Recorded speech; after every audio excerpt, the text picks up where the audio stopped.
Donc bonjour à Bonjour. tous.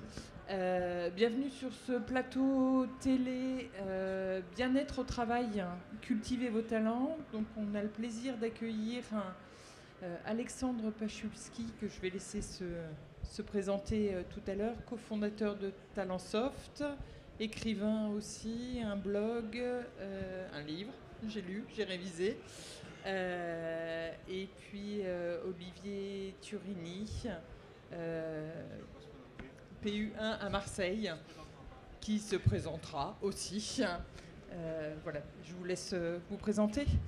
Oui, donc en deux mots, moi je travaille effectivement au sein de Talentsoft. C'est une entreprise que j'ai fondée il y a 12 ans, qui me permet aujourd'hui de travailler auprès de 2000 entreprises de toute géographie, tout secteur, dans le domaine des ressources humaines, avec une mission extrêmement simple de notre entreprise, c'est de réinventer un petit peu le rapport au travail et faire que le travail puisse être un facteur d'épanouissement au-delà du fait d'être un gagne-pain. Donc on essaye de permettre à chacun de se saisir de cette opportunité et de la transformer. Merci. Bien-être au travail, c'est quoi d'après vous? Qu'est-ce que c'est? Bien-être, mal-être, vous définissez comment? Alors, à titre personnel, la définition que je donne du bien-être au travail, c'est une forme d'alignement entre qui l'on est, ses valeurs, sa culture, les buts que l'on poursuit, et ce que l'on va faire au quotidien, et en particulier dans son environnement professionnel. Donc quand on obtient cet alignement, eh ben, on poursuit un but qui est vraiment le nôtre et on ne se conforme pas à une obligation qui s'appelle gagner sa vie et attendre 19 heures pour recommencer à reprendre le cours normal des choses, quoi. Et donc c'est respecter ses codes et pas forcément ceux de l'entreprise ou C'est trouver une harmonie, c'est toute la difficulté, comme dans un couple, c'est de rester soi, mais de faire qu'on arrive à construire quelque chose qui enrichisse les deux parties, et c'est exactement la même chose. Et vous connaissez un peu le milieu de la chirurgie ou pas Alors, Et à votre avis, est-ce que c'est applicable il dans se trouve le que domaine toute ma famille travaillait dans le domaine hospitalier. Donc j'ai un peu grandi avec des histoires au sein des hôpitaux, donc je le connais par un biais externe en tant qu'enfant qui a grandi dans ce milieu-là. Et je pense que c'est tout à fait applicable pour une simple raison, c'est que je ne pense pas que les gens qui viennent tous les jours travailler dans un hôpital n'aient rien à voir avec les gens qui évolueraient dans d'autres secteurs ou d'autres industries. Je pense que fondamentalement, à un moment donné de notre société, on a des attentes, des comportements communs, mais qui vont s'exprimer selon des codes différents. Et c'est sûrement ça dont on va parler un petit peu aujourd'hui, c'est cette différence et ce que les codes contraignent, ce qu'ils apportent comme contraintes. Olivier, Oui, non, mais la définition du bien-être au travail en chirurgie, elle est très, je sais pas, elle est embryonnaire, mais moi je la définirais. J'ai un souvenir d'interne où pendant 6 mois, je suis allé tous les matins travailler avec la boule au ventre. Pour moi, la définition, c'est très basique. C'est même pas de parler, de dire je vais te faire un truc intéressant ou pas. C'était, je me languissais de finir ces 6 mois-là pour pouvoir me dire le matin quand je me lève, je vais travailler, et j'aurai pas la boule au ventre parce que le chef de service était un terroriste. Et c'était, voilà, la seule envie que j'avais, c'était de me dire j'aimerais bien aller travailler dans un endroit où, voilà, j'ai pas la boule au ventre. Donc on en est là en chirurgie. On est très loin du concept de se dire c'est de faire quelque chose, de l'apprécier, etc. René Adam a dit un truc très intéressant hier dans son discours. Alors je ne sais plus qui a dit ça comme citation, en disant si vous faites un travail qui vous plaît, vous allez être heureux parce que vous n'allez plus travailler de votre vie. Sous-entendu, voilà, ça sera un plaisir d'aller travailler. En fait, c'est ça. Et en chirurgie, pour arriver à ça, je pense qu'à l'heure actuelle, c'est celui qui est en haut de la pyramide. C'est-à-dire c'est le chef de service. Je grossis le trait exprès, mais c'est ça. C'est-à-dire lui, à partir de 50-55 ans, il peut aller au travail en disant je fais ce qui me plaît comme je fais, puisque c'est moi qui oriente tout.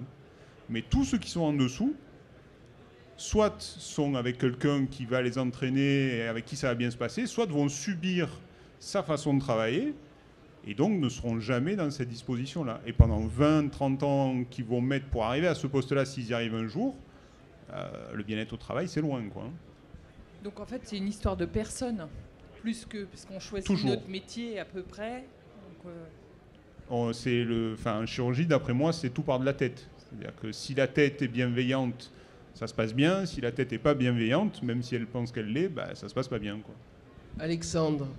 En entreprise, on a ce petit adage qui dit on rejoint une entreprise, on quitte un manager. Donc ça vous donne plutôt raison sur l'empreinte qu'un chef peut donner à une expérience de travail. Ce que je trouve, moi, intéressant, alors il y a des conditions qui doivent être réunies pour qu'on se sente bien au travail. La boule au ventre, typiquement, elle va s'exprimer de plusieurs façons. Et là, je pense que c'est pareil dans un hôpital ou quelque organisation que ce soit. D'abord, effectivement, c'est le rapport à son manager. Si on ne peut pas être soi parce qu'on est ordonné d'agir selon des valeurs, d'adopter des comportements qui ne sont pas du tout les nôtres, pas facile d'être bien. Tous les sentiments d'injustice, ceci et autres, à devoir faire des choses dans lesquelles on ne croit pas. C'est l'environnement de travail. C'est-à-dire, si vous travaillez, vous avez un job qui vous plaît, vous êtes complètement aligné, mais vous êtes entouré que de personnes qui veulent votre job, qui veulent vous tuer, qui veulent je ne sais quoi, c'est sûr que ça va nuire. Donc, il y a des conditions qui doivent être réunies. Moi, ce qui m'intéresse, c'était Tiger Woods, je ne digresse pas du tout. Une fois, on lui demandait avant un Open, vous vous inquiétez pas du temps, parce qu'il paraît qu'il va faire moche. Il disait, je ne m'inquiète jamais de ce que je ne maîtrise pas. Moi, ce qui m'intéresse ici dans le bien-être au travail, c'est pas d'espérer qu'un jour un manager aura la bienveillance nécessaire et la clairvoyance de laisser chacun être comme il peut. C'est dans un cadre qui est ce qui est, avec peut-être parfois des tyrans, et je peux vous jurer que des managers tyrans, j'en croise un paquet. Comment je vais arriver à trouver un petit espace, transformer ma situation personnelle pour qu'elle soit plus viable et que cette boule, je puisse, désolé pour le terme, mais opérer cette boule un peu moi-même. Et je crois qu'il y a des moyens quand même de le faire, même dans des environnements tyranniques qui sont assez peu propices à l'expression de soi. Mais vous proposez quoi comme outil? Patrick Pessot, notre président. Par rapport à l'entreprise et le monde hospitalier,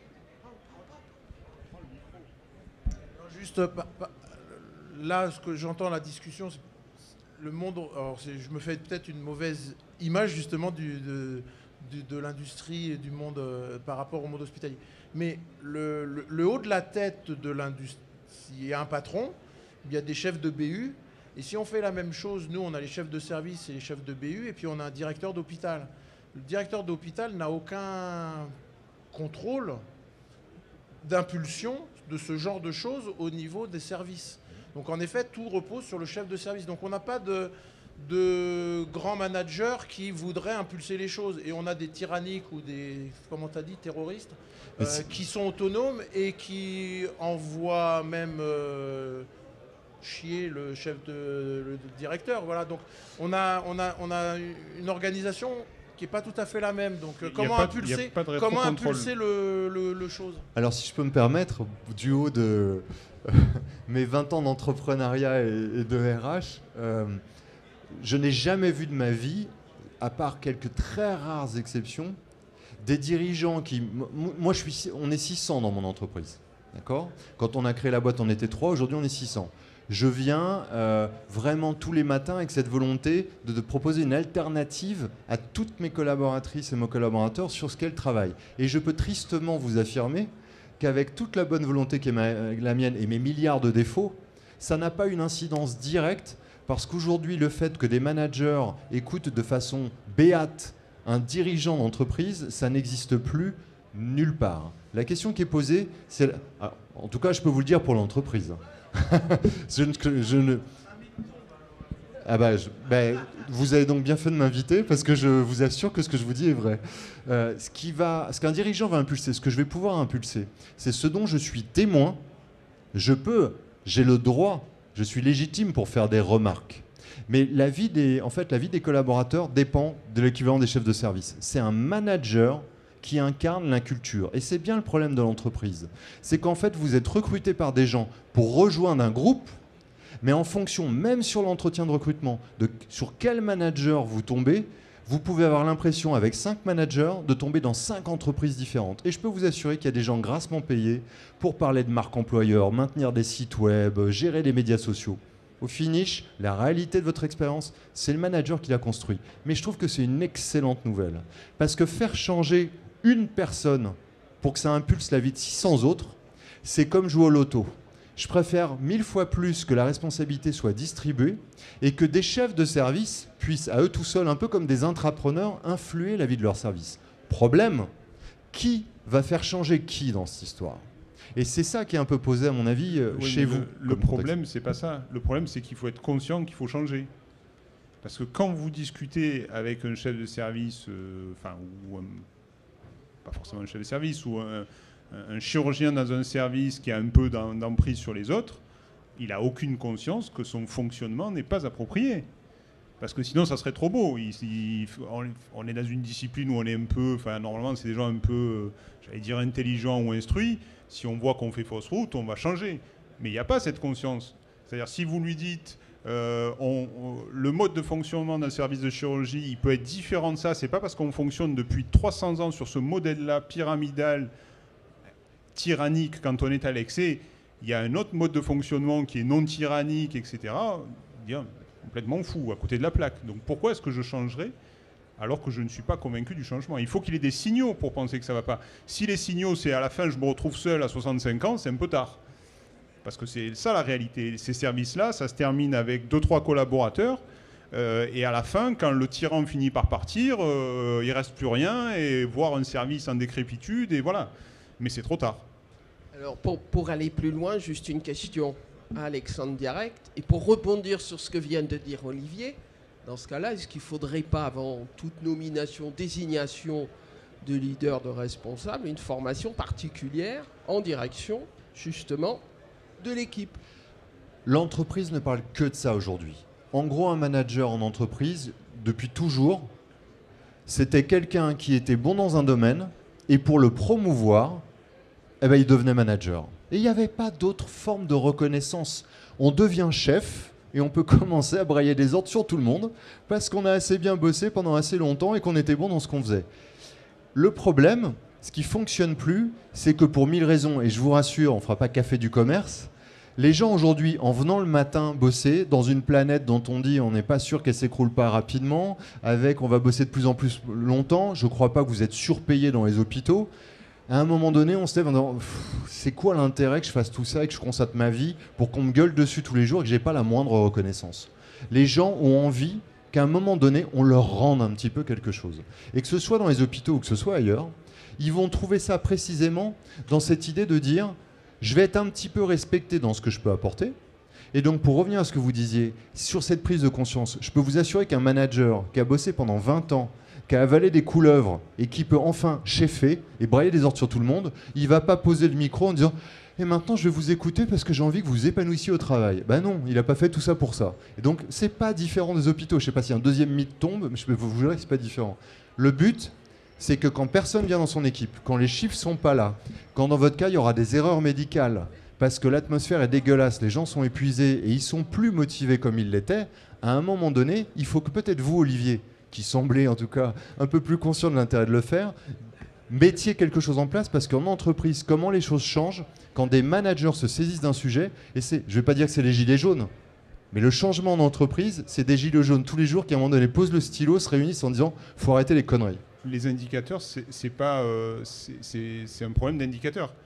Vous pouvez avoir un service avec des très bons indicateurs, c'est-à-dire qui opère avec une très bonne activité, de publication si c'est un service scientifique, etc.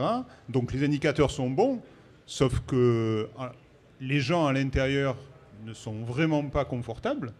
Et alors, notre mode de raisonnement, c'est de dire, mais ça doit être vraiment, d'accord, c'est peut-être terroriste, mais regarde, ça marche, parce que ça publie, etc. On ne fait pas le raisonnement de dire, ce service qui marche a priori sur ces indicateurs, s'il avait une autre attitude, c'est x3 ou x4 ce qu'il est en train de faire. Donc ce qu'il fait, c'est parce que voilà, il y a quand même de l'intelligence, etc. Mais ça peut être multiplié par 3 ou 4 et on ne peut pas se satisfaire de ce niveau-là parce qu'il pourrait être tellement plus haut si la façon de faire serait différente. Donc nos indicateurs, c'est pas...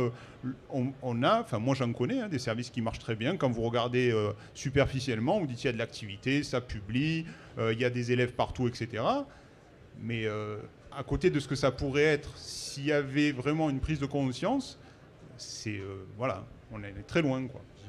Alors, est-ce que la solution ne serait pas d'imposer finalement des mandats, c'est-à-dire des mandats de 5 ans, et avec une obligation de changer de chef de service. Parce que le problème est C'est ce qui encore se fait aux plus pervers. États-Unis. Ils ont des mandats. Oui, mais courts. les mandats, ils sont toujours renouvelés. Oui, mais Ça se discute avec il y a la au direction. moins un mandat, une Oui. réévaluation à un moment donné. Oui, mais il n'y a jamais de réévaluation. Mais est-ce qu'il ne faudrait pas qu'il y ait un mandat avec changement obligatoire du chef de service? Et parce que le problème, il est encore plus pervers, c'est-à-dire que le chef de service qui a gardé la chefferie de service pendant 30 ans, et bien ensuite, il y aura un élève qui va être chef de service. Il va reproduire exactement la même chose. Alors si je peux me permettre, ça répond à votre question. C'est que si vous remplacez un tyran par un élève tyran qui pense que la tyrannie, c'est le mode de management, ça peut durer 10 siècles. Moi, je pense que la raison... en fait, alors, Olivier, je vous redis aussi la même chose. Je pense qu'on est dans la même situation pour une raison simple. Prenez un manager aujourd'hui qui, dans la terreur, fait cracher des chiffres commerciaux, parce que dans la terreur, on peut quand même y arriver. D'accord ? Une entreprise lambda traditionnelle dira « on fait nos chiffres, les actionnaires sont contents, donc on touche à rien ». Qu'est-ce qui se passe ? Le jour où il y a une disruption dans un Airbnb, dans un Uber, dans je ne sais quoi, et qu'il faut que les gens fassent les choses différemment. Et sans vouloir vous menacer, j'ai vu des machines ici, vous n'êtes pas sans ignorer qu'avec l'intelligence artificielle, je pense qu'il va y avoir 2-3 changements qui vont arriver dans votre industrie. Soit vous avez un monde de tyrannie où les gens s'exécutent avec le bras tordu, et le jour où ils devront donner dans le même, s'engager, mettre de l'énergie, collaborer, parce qu'ils savent qu'ils doivent réinventer quelque chose, vous aurez que dalle. Parce que les gens, vous les aurez essorés.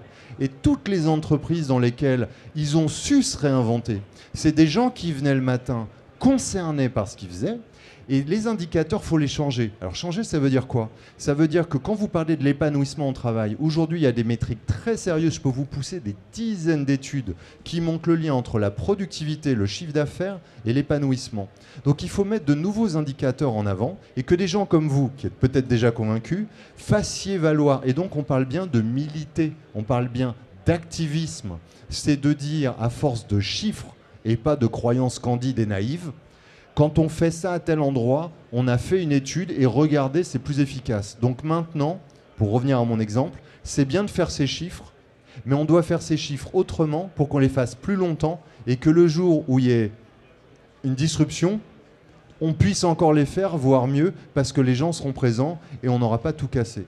Et donc la question, c'est qui va créer ces nouveaux indicateurs et est-ce que vous, Olivier, des gens comme vous êtes prêts à vous réunir, ceux qui êtes déjà d'accord, pour essayer de vous battre pour faire valoir 2-3 nouvelles métriques. En tout cas, en entreprise, ce que je peux vous dire, c'est que ce qui s'est passé, c'est le bien-être. En gros, si je suis cynique, en bourse, tout le monde en a rien à foutre. Ils veulent de l'argent, des actions qui apportent des revenus. Mais même en bourse aujourd'hui, on comprend que quand on essore les gens, ça ne fait pas des entreprises qui arrivent à le faire dans la durée. Donc il faut montrer le lien direct entre le bien-être et la productivité, capacité à innover, capacité à différencier. S'il n'y a pas ces indicateurs, je ne crois pas que le monde changera. Malheureusement, effectivement, la tradition prendra ses droits. Il n'y a pas de raison qu'elle s'auto-change, puisque les gens au pouvoir sont a priori des gens qui veulent poursuivre un peu ce fonctionnement. À mon avis, les indicateurs, ce n'est pas des indicateurs de rentabilité, de savoir combien on va produire ou autre. Les indicateurs, à mon avis, il y en a un qui est très simple, c'est le même qu'on reconnaît dans les services d'urgence, dans les services d'oncologie. C'est le turnover du personnel dans les services très lourds, où les infirmières arrivent et partent en permanence. Si vous prenez un service de chirurgie, vous dites je suis à effectif constant, mais j'en ai 5 qui sont partis, 5 qui arrivent, c'est un problème quelque part, quoi. Voilà, donc l'indicateur, c'est est-ce que les gens restent ? Est-ce qu'il y a des gens qui veulent venir ? Combien de services il y a des internes qui blacklistent le service ? Et on se pose la question, le raisonnement, vous savez ce qui se passe quand le service est blacklisté ? C'est comment on va arriver à imposer aux internes à y aller. On ne se pose pas la question de dire, mais pourquoi ils y vont pas ? Ben putain, parce que le mec, il est chiant à mourir, quoi. Voilà, c'est ça la raison. C'est pas c'est parce que c'est loin, etc. C'est mortel, il est chiant à mourir, il emmerde tout le monde, donc on ne veut plus y aller. Mais on ne supprime jamais les postes internes. On ne lui dit pas, écoute, Coco, tu n'as pas d'interne parce que tu emmerdes tout le monde, donc c'est fini, tu n'en as pas. Et si dans un an ou deux, tu nous expliques que tu as un peu changé les trucs dans ton service, on te remettra des internes. Non, on fait la manœuvre inverse. On dit, alors on va réduire des postes d'ailleurs pour pouvoir que les internes, au final, ils soient obligés quand même d'aller dans ce putain de service. Là, tu rentres dans un autre problème avec les ARS et les coordonnateurs. Jean-Pierre Bayle. À force de dire que c'est des autres problèmes, on ne résout pas le problème. C'est-à-dire qu'on n'y rentre pas dedans, quoi. Je voudrais intervenir parce que je pense que je connais bien le problème.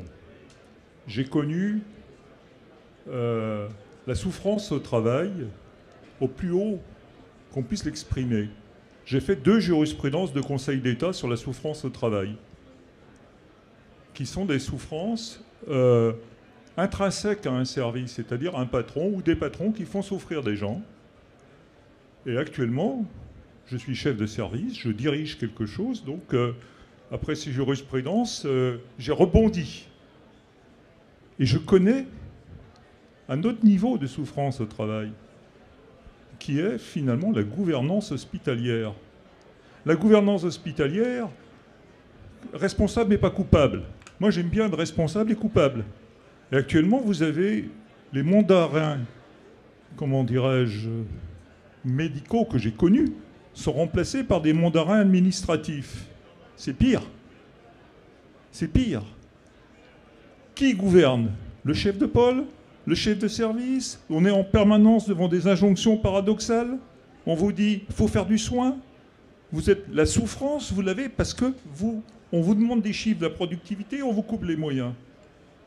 Donc je pense que ce débat, les managers que vous parlez, qui sont soi-disant les directeurs, mais qui sont purement des fonctionnaires, ce ne sont pas des responsables d'entreprise. Une fois qu'ils ont fait leur sale boulot, ils vont ailleurs. Et c'est ça le fond du problème.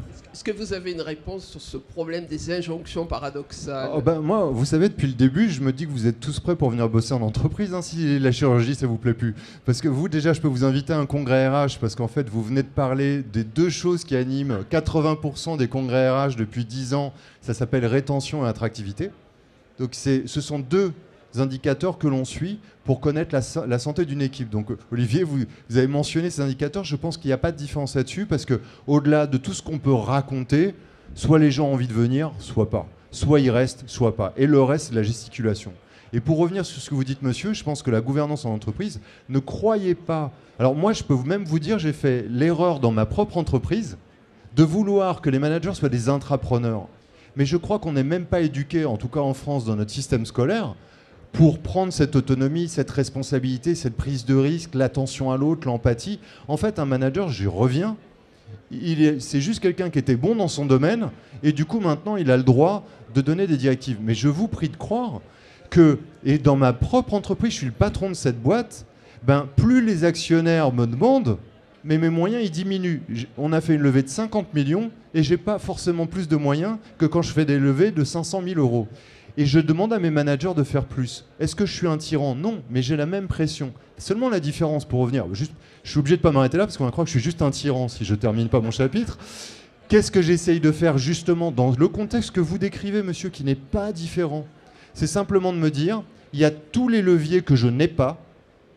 La question, c'est quels sont les leviers à ma disposition? Le levier universel à disposition, ce sont les relations humaines que l'on va bâtir. La qualité des relations fait que des gens vont pouvoir rester ou non. Et donc derrière ça, qu'est-ce que les gens attendent en venant dans les conditions contraintes qui sont les vôtres? Vous ne pourrez peut-être pas changer le système de nomination des directeurs administratifs. Question, pourquoi vous escrimez là-dessus ou râlez là-dessus si vous ne pouvez rien changer?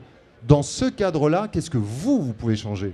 Et c'est là-dessus qu'il faut se concentrer. Et le reste, malheureusement, entre guillemets, j'ai presque envie de dire, si vous n'avez pas les leviers, ça ne sert à rien. La relation que vous allez établir avec chacun que vous croisez, en tant que chirurgien, en tant que collègue, quelle opportunité, très concrètement, quel événement vous créez? Vous faites des fêtes dans les hôpitaux, mais les fêtes, les gens en ont ras-le-bol. Si tous les jours ils se font gueuler dessus, vous faites la fête, il faut bien s'amuser, on est super sympa dans ce service. C'est des conneries.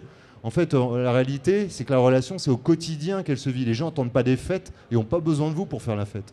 La question, c'est de se dire au quotidien, qu'est-ce que je mets dans la relation? Comment je me sens reconnu? Quand je sauve une vie, quand je fais attention à quelqu'un, est-ce que quelqu'un va me dire, c'est bien ce que tu fais, heureusement que tu es là, au-delà des patients? Et en fait, ça, je sais qu'au-delà de la rémunération, au-delà de la stupidité administrative et du côté parfois kafkaïen des organisations, c'est un trésor et un merci. Et ça fait candide de dire ça. Mais dans ma propre entreprise, les gens tueraient parfois simplement pour un merci. Parce que ce merci, c'est la plus belle reconnaissance qu'on peut leur donner. Et je peux vous assurer que les merci sont très rares dans les entreprises, probablement comme dans les hôpitaux. Et ça, si vous voulez, ça c'est concret et ça peut changer tous les jours. Merci beaucoup. Je crois que vous venez complètement de souligner l'importance, ne serait-ce que des relations humaines, des relations autour de notre cercle. Et celui-ci, finalement, il va diffuser ailleurs si on arrive à bien le faire. Merci pour l'entretien. Lisez. Merci à vous. Merci beaucoup.